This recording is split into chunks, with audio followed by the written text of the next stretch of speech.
another episode of OATS Uncut, Orator Academy Talks Uncut. We are unscripted, unfiltered, uncut, candid, raw, organic conversations because life is better, easier, sweeter that way. Today I have the pleasure of welcoming a student and a dear friend now because I believe in becoming friends with my students, Ritika. Ritika, welcome to OATS Uncut. Thank you. It's nice being here. I have waited to have you on this episode, one of the episodes, because I always enjoyed interacting with you.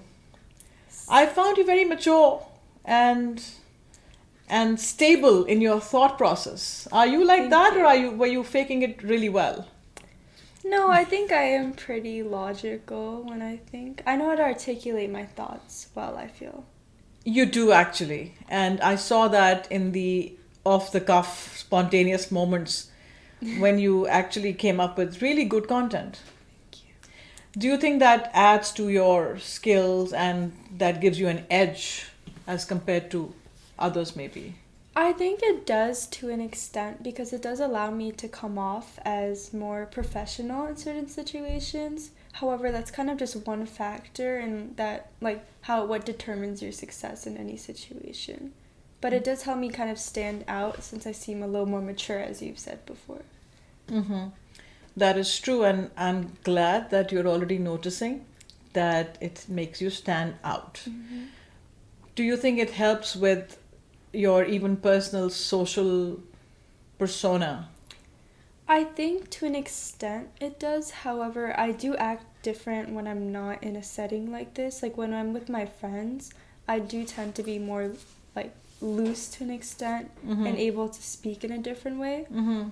But I do think it helps me make like friends or acquaintances easier in different social contexts. That's true. So you're a junior now in school, right? Yes. How is that going so far? I feel that the beginning of the year was definitely a little rough especially because I took the ACT as soon as school started, and it was just a very different change compared to sophomore year. But over the last few months, I've gotten much more adjusted to the pace of AP classes and that, so I think I'm doing a lot better now. How many APs do you have? So this year I'm taking 5. Last year I took 2. Last year you took 2 and this year you're taking 5. Fantastic. Did they try to talk you out of taking 5 APs? Kind of. So my counselor had asked me if I was sure, but she also just looked at my transcript and made like more. She was like, okay, it's fine. You can handle because it. She knows I can handle it. I think they try to kind of discourage people from taking 5 APs because of the anticipated stress that it might bring to a student. And I'm glad that they're being rational about the fact and they're reviewing your past performance to then gauge that, yes, you have the capacity. So, fantastic. So, what APs have you taken? So, this year? Or, this year. So this year I'm taking Calculus BC, English Language, AP US History, Physics, and Research. So, English? English Language, US History, and what else? 3 others? Calculus BC. Oof, Calculus BC and? Physics and Research. Oh man. And research on what? So AP Research is part of the capstone program that is in most schools. And essentially what it is that the first year, which is called AP Seminar, we learn the basics to doing research and we write a paper based on sources already made. And then during AP Research this year, we write our own paper by doing our own research study.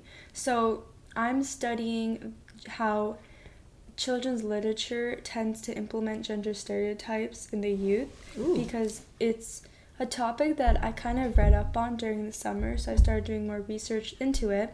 And essentially what I'm going to do is I'm going to do a data analysis on the most popular children's books in the Livingston Public Library. And then I'm going to create my own children's book out of the factors I found there and then on the previous research I've done.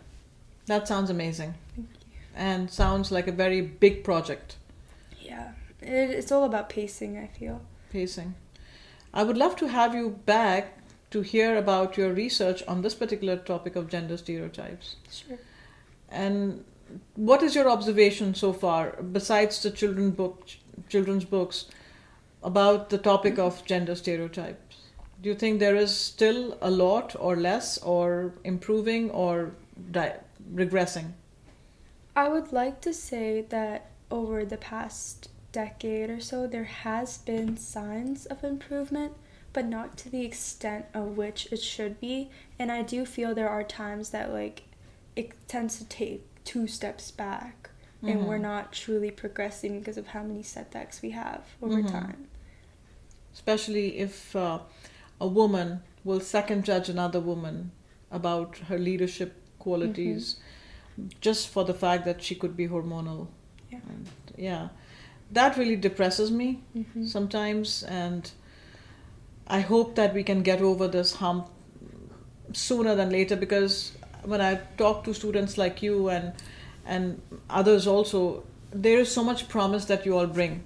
There's so much promise that you're articulate, you are intelligent, you are diligent, you put in a lot.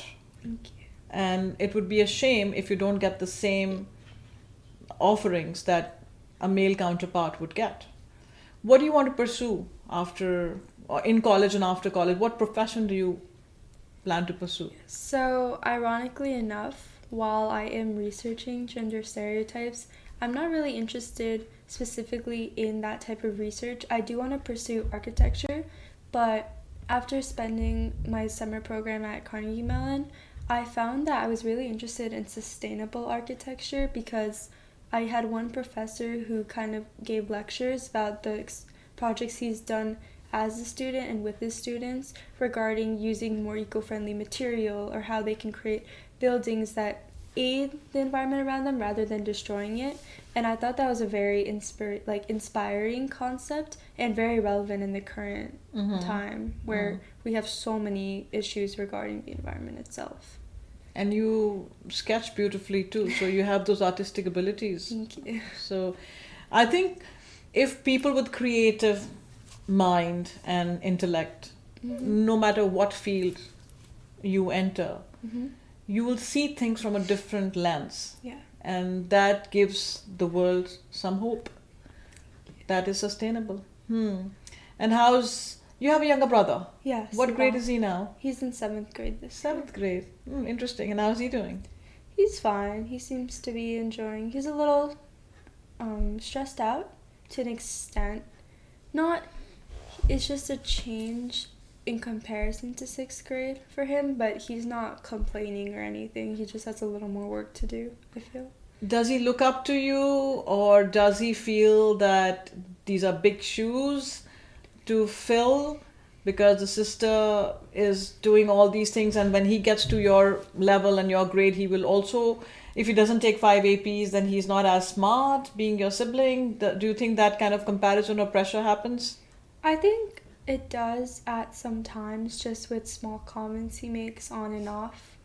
For example, when I'm stressing out about a test, he goes, I can't even take that class, which is just, I think, his own worries that he's going to not be able to reach this place, but I have full confidence that he will. Interesting. So you're wearing a Harvard sweatshirt. Oh. What is the story about this? So after school, I had to sell tickets for prom, and I forgot I had to volunteer at the library, so I came home and I had to change, so I just grabbed the first sweatshirt. Oh, so today? Yeah. No, but then how did you get it? Where did you get it from? Did you get it from one of the stores in the mall, or actually from Harvard? To be fully honest, it's not mine. So I was at my friend's house, I think 3-4 years ago, and we went swimming, and I didn't bring a change of clothes, so she just loaned some clothing, and I tend to forget to return stuff. But she knows that, so it's okay. So hopefully we'll send her this video and tell her we're making good use of the sweatshirt that we are keeping. Well, do you plan or hope to be a part of the Harvard culture and growth and education? Harvard is so I had toured it during the November long weekend. Did you go and touch the feet of the the statue? No, we were on a college tour, so we Okay, didn't we have couldn't time. do all of that. However, it was a very interesting environment. Like, I did like the classes and the way it was set up, but it didn't have the architecture undergraduate major. It had something about history of architecture, and I don't think I would really be interested. Because it doesn't work for you. Yeah. But Okay. I know it's a very great school, obviously. So, Okay. Yeah. So what schools are you hoping to get in? I am still in the process of thinking of which schools I'm interested in.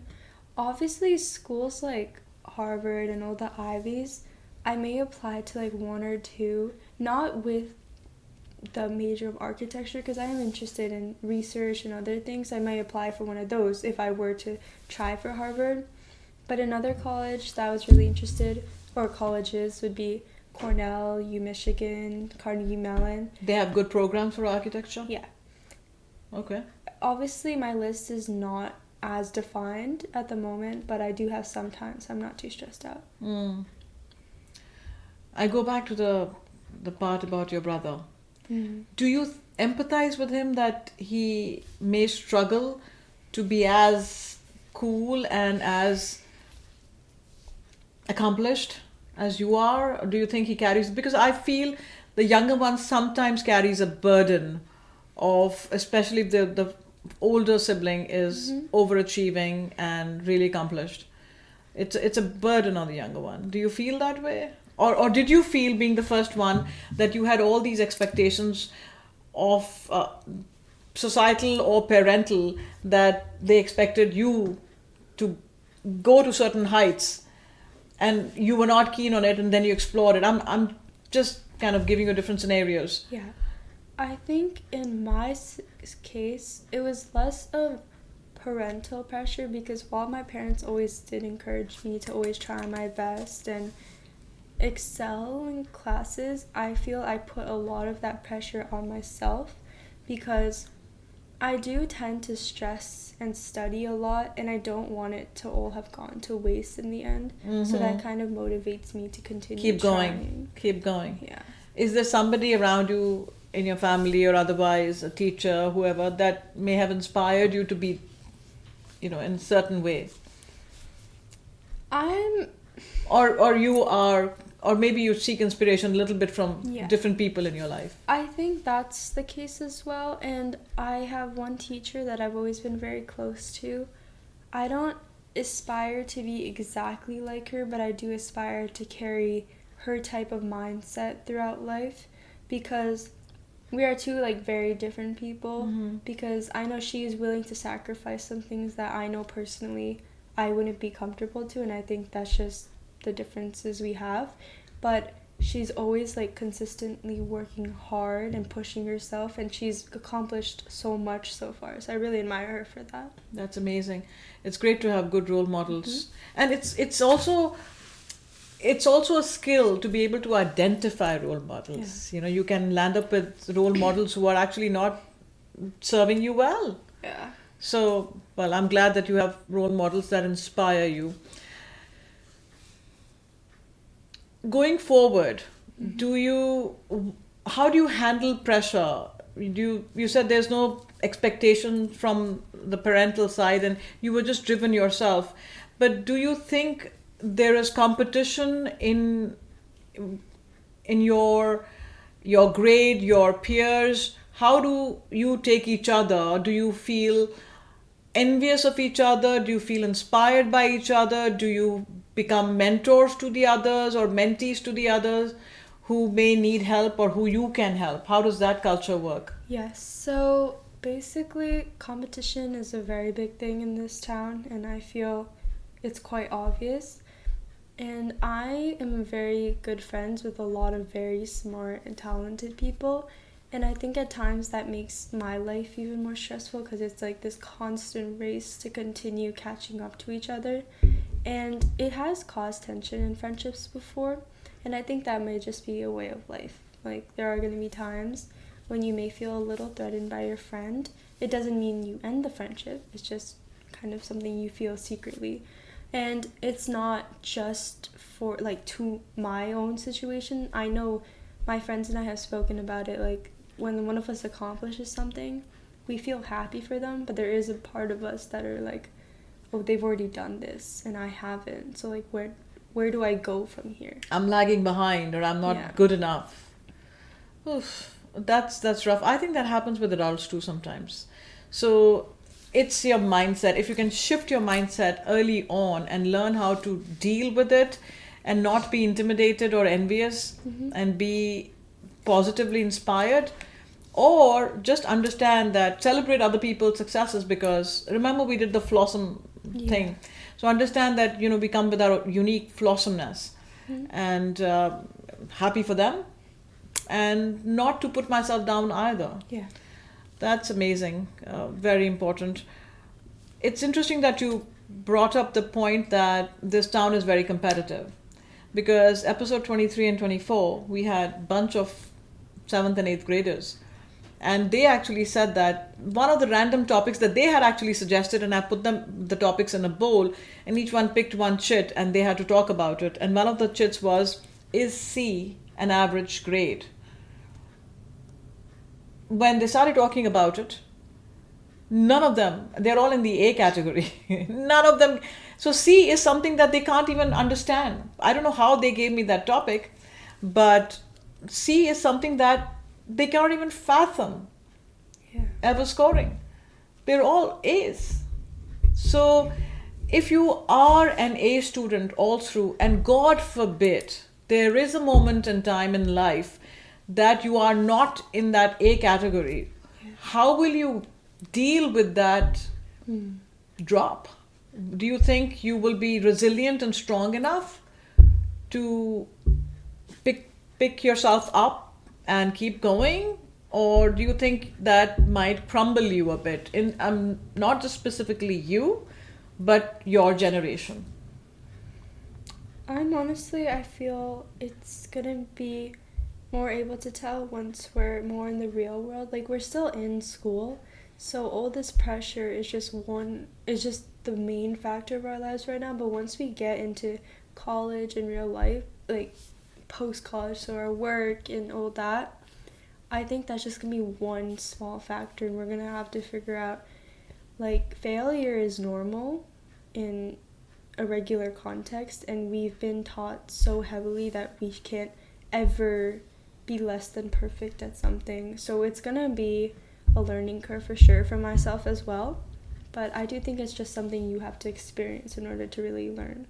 Life is a learning curve. As you go through it, there will be ups and downs, and there will be successes and failures. And remember what I used to say about success and failure. Do you remember? Success makes us stronger, and failure makes us stronger. Nope. Oh. Successful. Success makes us stronger, and failure makes us smarter. Yes. So success makes us stronger and failure makes us smarter. So not to just crumble if one failure or two failures, everything is building you up, right? Learn from each experience. Let's not even call it failure. We got to learn from each experience, recalibrate, and redo. But I do appreciate that you were able to make time. I really enjoy talking to you. Thank you. But we have limited time, and it's already almost overtime now. But if you had to give a piece of advice to your generation, I leave it to you now. The floor is yours. You are speaking to your generation. What would you say?